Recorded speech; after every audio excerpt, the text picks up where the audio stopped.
Hello दोस्तों, आप सभी का स्वागत है टेक्स्ट बुक सुपर कोचिंग पे। तो आई होप आप सभी लोग बढ़िया हैं।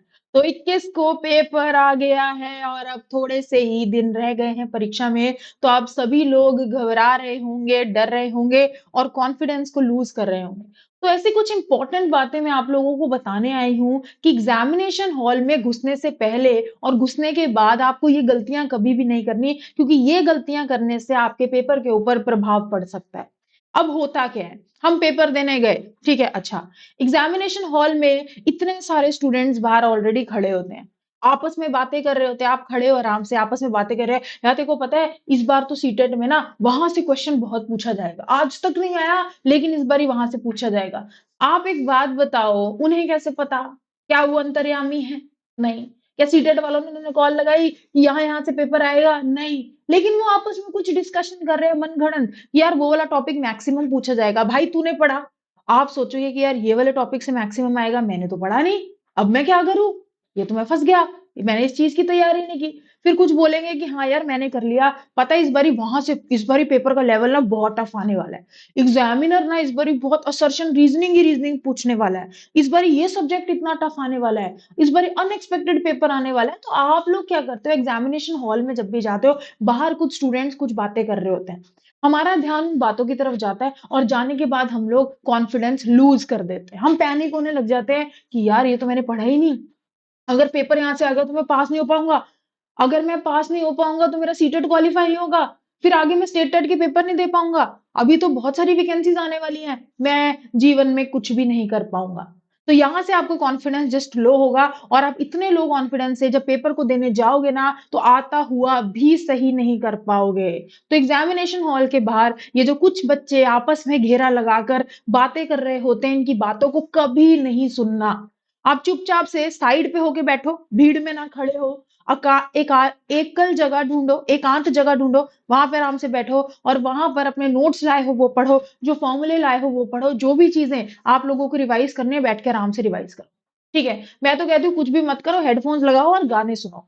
अब हो गया जो करना था, सब पढ़ चुके हैं, ठीक है, हो गई है अब तैयारी। लास्ट मोमेंट 5 10 15 20 मिनट पहले, आधा घंटा पहले क्या ही तैयार हो जाएगा? जो आपने करना था आप ऑलरेडी कर चुके हो, जो आपने रिवाइज करना था आप ऑलरेडी रिवाइज कर चुके हो। तो अब टेंशन लेकर कुछ नहीं होगा। ना ऐसी फालतू की बातों के ऊपर हमें गौर फरमाना है, ना अपने दिल के ऊपर और दिमाग के ऊपर इनको हावी होने देना है। सबसे पहली गलती जो स्टूडेंट्स करते हैं आपको कभी भी नहीं करनी। ठीक है, रिलैक्स चिल माइंड के साथ पेपर के अंदर बैठना है।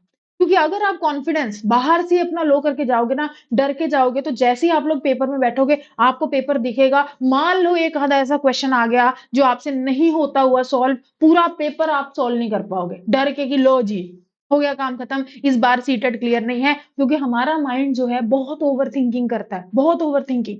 हम आगे की सोच लेते हैं जो कि एक्चुअली में जरूरी नहीं है कि होगा या नहीं होगा, हमें पता ही नहीं है लेकिन हम सोचेंगे। ठीक है, तो ऐसी ये गलती अवॉइड करनी है, वेरी इंपॉर्टेंट। जब आप एग्जामिनेशन हॉल के अंदर चले जाते हो, अपनी सीट पे बैठ लेते हो, तब भी आपको किसी से बात नहीं करनी। ठीक है, जिस भगवान को आप मानते हो उन्हें प्रे करो कि हे भगवान हमारा पेपर अच्छा हो जाए। ठीक है, आप अपनी एनर्जी को बचा के रखो। जब भी आप लोगों को पेपर दिखता है, एक्साइट नहीं होना कि वाओ लो पहला क्वेश्चन मुझे आता है, अब तो मैं सारे क्वेश्चन कर दूंगा। इस जल्दबाजी में, इस एक्साइटमेंट में हम लोग इनकरेक्ट वर्ड, नॉट वर्ड या क्वेश्चन में पूछा गया उसे समझ नहीं पाते हैं, फटाफट फटाफट आंसर लगाने की कोशिश करते हैं और बहुत सारी गलतियां कर लेते हैं। तो ये चीज आपको अवॉइड करनी है एग्जामिनेशन हॉल में घुसने के बाद। ठीक है, अपनी एनर्जी को लो रखना है, एक्साइट नहीं होना। और तीसरी सबसे महत्वपूर्ण बात, उस सेक्शन को सबसे पहले सॉल्व करो जो सेक्शन के अंदर आप कॉन्फिडेंट हो। आपको लगता है कि मैम मेरी साइंस की तैयारी बहुत ही शानदार हुई है, ठीक है, मैं साइंस को सबसे पहले सॉल्व करूंगा, तो साइंस को सबसे पहले सॉल्व करो। अगर आपको लगता है कि मैम मेरी सीडीपी की तैयारी सबसे शानदार है, मैं सीडीपी सॉल्व करना चाहता हूं, तो सबसे पहले उस सेक्शन को सॉल्व करो जो सेक्शन आपको आता है, क्योंकि उसके अंदर आप अच्छा स्कोर करके आप कॉन्फिडेंट फील होते हो कि मैं बाकी का पेपर जो है वो सॉल्व कर सकता हूँ। तो ये गलतियां आपको अवॉइड करनी है। ओएमआर शीट को साथ के साथ भरते हुए चलना है ताकि एंड के अंदर उसको ना छोड़ो। अगर आपने एंड में छोड़ा, आप वैसे ही पैनिक हो, एग्जामिनर बोलेगा 10 मिनट्स लेफ्ट, आप उन 10 मिनट्स के अंदर जब ओएमआर शीट को भरोगे ना, गलती करोगे, एक आधी गलती होगी, आप डर जाओगे, फिर बोलोगे सर मैंने गलती से ना ए को गोला कर दिया, बी को गोला करना था, अब मैं क्या करूं? उतने में जितने में सर आपको ज्ञान देंगे दोस्तों वो 10 मिनट हो जाएंगे और शीट अधूरी रह जाएगी। फिर मत बोलना कि मैम मैं सब पढ़ के गया था, मेरी तैयारी शानदार थी और मेरा पेपर क्वालिफाई नहीं हुआ, क्योंकि ये सारी गलतियां करोगे तो कहां से पेपर क्वालिफाई होगा? क्लियर है बात? तो ये सारी मिस्टेक सबको अवॉइड करनी है। टाइम का खास करके ध्यान रखना है आप लोगों को एग्जामिनेशन हॉल में घुसने के बाद कि कौन से सेक्शन को मुझे कितना समय देना है, क्या मैं उतने समय में वो कर पाया हूँ? अगर आप कर पा रहे हो बहुत बढ़िया। अपनी स्पीड को मैनेज बनाकर चलना, क्योंकि स्पीड काम खराब कर देगी। Incorrect word, not correct word, not word को ध्यान से देखना हर एक प्रश्न के अंदर। और ये जो फालतू के बच्चे बाहर अफवाह फैलाते बातें करते हैं, इनकी कोई बात सुनने की जरूरत नहीं है। हमें इनकी एक बात नहीं सुननी, क्योंकि हमें पता है कि हमें आता है, हमें पता है कि हमने कितनी तैयारी की है, हमें पता है कि हमारा एग्जाम क्वालिफाई हो जाएगा।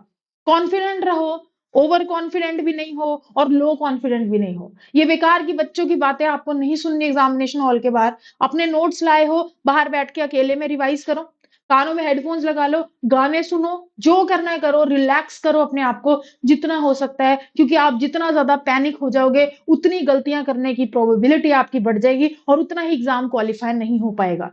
आई होप आप ये गलती नहीं करोगे, अपने सीटेट एग्जाम को क्वालिफाई करोगे। तो मैं भी भगवान से प्रार्थना करूंगी कि आप सभी लोगों का पेपर जो है इसी बार निकल जाए और सभी लोग बढ़िया नंबरों से सीटेट को क्वालिफाई कर ले। तो thank you so much guys, all the very very best. हम लोग आपके साथ हैं और शानदार तरीके से आपका पेपर क्लियर होगा। बस ये गलती आपको नहीं करनी। धन्यवाद।